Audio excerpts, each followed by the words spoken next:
still remember the sound of the phone ringing. Not the kind of ring that startles you, but the kind that somehow you already know is bringing bad news. It was 2:47 a.m. The world outside was quiet, too quiet, and inside me, something felt like it was tearing. I didn't answer right away. I just stared at the screen, afraid to pick it up. But I did. And that's when everything fell apart.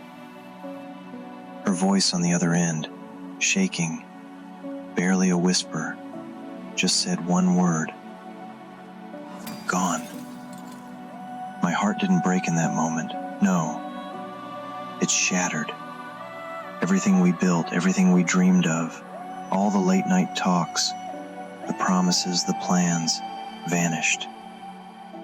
I dropped to my knees. The silence in the room was deafening, and in that silence, I realized I was alone. Really, truly alone. But that night wasn't just the end of something. It was the beginning of a story I never thought I'd tell. A story of losing everything and somehow learning to breathe again. This is that story. And if you're still listening, maybe it's a little bit yours too.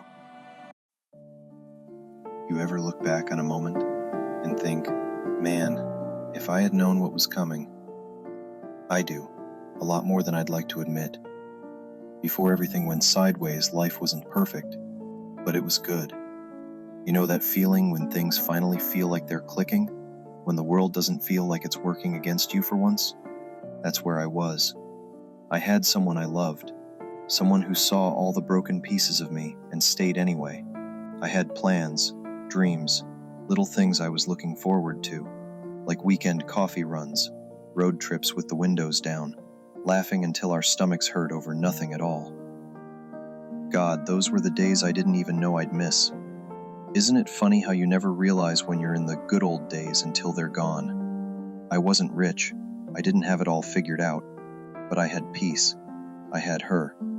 And for a while, that was enough. But life has a way of sneaking up behind you when you least expect it. One minute, you're laughing at some dumb TV show. The next, you're picking up pieces of a reality you didn't ask for. So yeah, let me take you back. To the days before the storm, to the quiet mornings, the late night texts, and the way her eyes looked when she smiled. Because to understand how hard the fall was, you gotta know how high we were before we dropped. You ever have a stretch of life where everything feels just right? Not perfect, but like your heart's finally not at war with itself. That's where I was. Waking up with purpose, not dreading the day, actually looking forward to things. And her, man, she made life feel lighter. Like the air wasn't so heavy anymore. Mornings started with her humming some random song in the kitchen. Coffee. 2 sugars, always too much cream. I used to tease her about it, say she was drinking melted ice cream for breakfast. She'd just laugh, that loud, messy kind of laugh that made you forget why you were even mad. We had our rituals, you know. Wednesday night tacos, Sunday morning laundry marathons while music blasted way too loud. Silly stuff, mundane stuff, but it mattered. It's funny. The things you think are small, they're the ones that come back to haunt you the most. The smell of her shampoo on a pillowcase, the way she'd always leave her keys in the wrong spot. At the time, I'd roll my eyes. Now, I'd give anything to hear those keys drop on the wrong shelf again. We weren't perfect. God knows we argued. But there was love there. Real love. The kind that holds your hand when life tries to pull you under. And I really thought that was forever. I let myself believe we had time.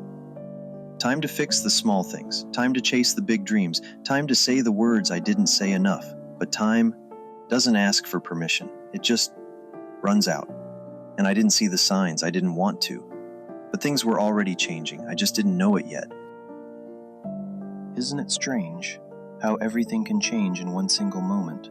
One phone call, one wrong word, one breath too late. For me, It was a Tuesday. Funny how the worst day of your life starts off like any other.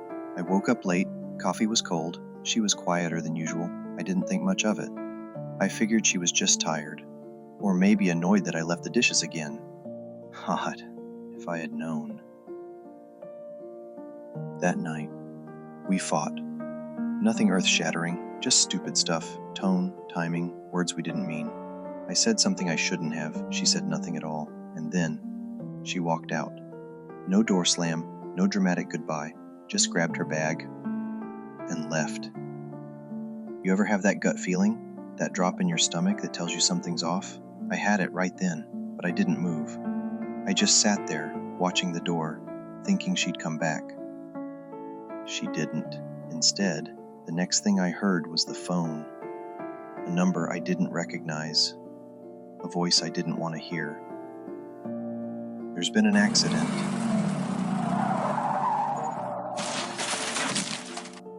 Time stopped. I swear it did. The world just blurred. My hands were shaking. My chest felt like it was being crushed. I didn't even ask how bad it was. I knew. Somewhere deep inside, I already knew. I rushed to the hospital. My heart felt like it was stuck in my throat the whole drive. And when I got there, the look on the nurse's face told me everything. No words, just that look. She was gone. Just like that. One moment she was everything. The next, she was a memory. And my world, it fell apart. I wish I could tell you I held it together, that I stayed strong, that I got up the next day and kept moving forward. But that'd be a lie. The truth, I unraveled. You ever lose someone and suddenly the world just loses color? Like food doesn't taste the same. The sun's still shining, but somehow it doesn't feel warm anymore. I couldn't eat, I couldn't sleep, I couldn't even cry some days because I was so numb I didn't know how to feel. Her stuff was still everywhere. Toothbrush, jacket on the chair. Her playlist still saved on my phone. I couldn't bring myself to delete anything. It was like letting go of her twice. I'd walk into the living room and catch myself waiting to hear her voice. I'd come home from work and check the driveway, even though I knew she wasn't coming back. The brain plays these cruel tricks. Hope. It hangs around long after reality has moved on. And then the guilt kicks in. What if I hadn't said those words? What if I'd stopped her from leaving? What if I just loved her better? I replayed that night over and over like some kind of punishment. Every pause, every silence, every second I should have done something different. Friends tried to help. They brought food, sent texts, said things like, "She'd want you to be strong." But what does that even mean? Be strong for who? She was my strength, and without her, I wasn't sure I had anything left. Days turned into weeks. I stopped going to work. Bills piled up, the apartment got darker, not because the lights were off, but because she wasn't in it. My phone stopped ringing. People eventually stopped checking in. I guess even grief has an expiration date. For everyone, except the one grieving. I remember one night in particular, sitting on the floor, back against the fridge, lights off, just staring into nothing. And I asked myself, is this it? I didn't want to die, but I didn't really want to live either. I just wanted the pain to stop. And I know, if you're still here watching this, maybe you've been there too. In that place where breathing feels like a decision you have to keep making. I didn't know it then. But even in that darkness, something was still quietly beating inside me. Not hope, not yet. Just the possibility of something else. Something that would come later. A spark I didn't see coming. There's a difference between being alone and feeling alone. You can be surrounded by people and still feel like you're screaming into the void and no one hears you. That's what it felt like. Like I'd been dropped in the middle of nowhere and the world just forgot I existed. I stopped checking my phone. There were no new messages anyway, just silence. And silence can be deafening. The worst part? No one tells you how lonely grief is, how it isolates you, not just from the world, but from yourself. I'd wake up at 2 a.m., not from nightmares, but from the absence of dreams. Nothing, just darkness. I'd lie there, staring at the ceiling, wondering how many more nights like this I could survive. Do you ever ask yourself, what's the point? Not dramatically, just quietly, honestly. That's where I was. Not angry, not hopeful, just empty. I stopped looking in the mirror because every time I did, I saw someone I didn't recognize. Someone tired, lost, gone, but still breathing. And you know what's scary? You can get used to that feeling. You can actually learn to live in the dark. Let it wrap around you. Let it convince you this is all there'll ever be. But somewhere, in that thick silence, something small survived. A flicker. Not light, not yet. Just the faintest voice inside me whispering, "You're still here." And maybe, just maybe, that meant something. Healing doesn't start with a miracle. It starts with something small. So small, you almost miss it. For me, it wasn't a big revelation. No lightning bolt, no teary epiphany, just a cup of coffee. I got out of bed, boiled some water, poured it into the same mug she used to love, and I sat by the window. First time in weeks I'd done that. The world looked different. Not better, not healed, just there.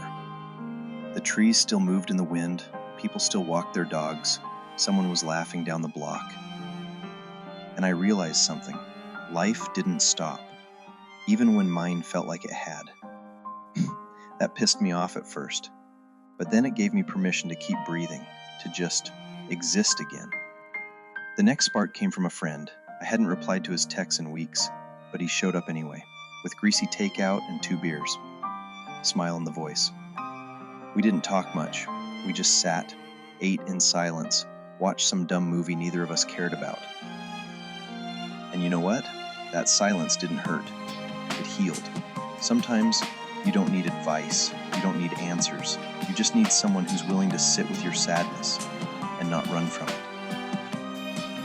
That's when I started walking again, just down the street at first, then around the block. I'd pass places we used to go, and yeah, it hurt, but eventually, the hurt turned into memory, and memory into meaning. Grief never really leaves. It just makes room for something else. And for the first time in a long time, I felt that something else stirring in me. Not joy, not yet, but maybe, just maybe, the possibility of joy. Healing isn't a straight line. It's messy, it's slow, and sometimes it feels like nothing's happening at all. But looking back, I can see the steps. Tiny, uneven, but forward. I started writing. Not for anyone else, just for me. Late nights, blank pages. I'd pour out everything I couldn't say out loud. Regret, rage, gratitude. Sometimes all 3 in the same sentence. That journal became my second voice. The one that didn't judge. The one that let me fall apart and then slowly stitch myself back together. I started therapy too. And honestly, I was scared. Scared to dig into stuff I'd buried so deep I forgot it was even there. Scared to hear the truth out loud. But man, there's something powerful about being heard. Some days, I'd leave those sessions completely wrecked. Other days, I'd walk out a little bit lighter. And that's the thing about healing. It's not about forgetting the pain. It's about learning to live with it, without letting it define you. I started reconnecting with people too. Old friends, my sister, even my dad, who I hadn't talked to much since the funeral. Those conversations were awkward at first, but real. And real is what I needed. I picked up photography again, something I used to love. Nothing fancy, just snapping pictures of everyday things, sunsets, puddles, old buildings, strangers laughing. Funny how, when you really look, the world's still kind of beautiful. One day, I looked in the mirror and didn't flinch. I didn't see the same version of me that fell apart. I saw someone new, still bruised, still healing, but alive, still here. And that realization, that was everything. Because I didn't climb out of the dark all at once. I crawled, I stumbled, but I kept going. And little by little, breath by breath, I came back to life. At some point, you stop running. Not because you're ready, not because it hurts any less, but because you're tired. And you know deep down, if you don't face it, it'll follow you forever. For me, that moment came quietly. No big dramatic decision, no music swell or movie moment, just one simple thought. It's time. I drove to the place where it all happened, the hospital. I hadn't been back since that night. Even just parking outside felt like my chest was caving in. I sat there for a long time, just sat. Hands on the wheel, thinking about everything I wish I had said, everything I should have done. And then I spoke. Not out loud, not to anyone in the room, just to her, wherever she is now. I said I was sorry, not just for that night, but for all the little ways I fell short. The missed moments, the sharp words, the things I never said enough. I told her I loved her, still do, that I'll probably always carry her in some way. Not like a wound, but like a shadow that moves with the light. And then I let go, not of her memory, not of our story, but of the pain I'd been gripping so tightly for so long. Because holding on to it didn't bring her back, it only kept me stuck in the moment she left. Letting go doesn't mean forgetting. It means finally allowing yourself to move forward without guilt. And in that parking lot, for the first time in a long time, I felt free. Life didn't magically fix itself after that moment. The pain didn't disappear, the memories didn't fade, but something shifted. Me. I started living again, not surviving, not existing, living. I moved into a new apartment, clean slate, blank walls, fresh light, fewer ghosts. I kept the photos though, not to stay stuck in the past, but to carry a piece of it with me, like a compass. I still talk to her sometimes, in the quiet moments, when the world slows down and the heart gets loud. I've made new memories now, different ones. Not better, just next. I laugh again, I show up, I let people in, and every time I feel that old ache, I remind myself, it's only there because I got to love someone that deeply. That's not weakness, that's legacy. This isn't a comeback story. It's a becoming story. I'm not who I was before she left, but I'm someone new. Someone whole, not in spite of the loss, but because I found meaning inside it. If you've made it this far, thank you. Really. I don't know what brought you here. Maybe you've lost someone too. Maybe you're carrying a pain that no one else sees. Or maybe you're just trying to feel something real. Whatever it is, just know this. You're not broken. You're not weak. You're human. And being human, it means feeling deeply. It means hurting and still choosing to show up again tomorrow. Healing doesn't mean forgetting. It doesn't mean pretending it didn't happen. It means living anyway. One breath, one step, one morning at a time. You're not alone. Your pain matters. Your story matters. Before we end this story, I just want to say something simple. You're still here. And that alone is a kind of miracle. If this story meant something to you, if it made you feel a little less alone, I'd love to hear from you. Drop a comment, share your story, or just say, I'm still here. And if you think someone else might need this, pass it on. You never know who's holding on by a thread. Subscribe if you want more stories like this. Not just about pain, but about getting back up. Because this isn't just my story. It's all of ours. And I think we're all still writing the next chapter. Thanks for listening. Take care of your heart, and remember, healing is never a straight line.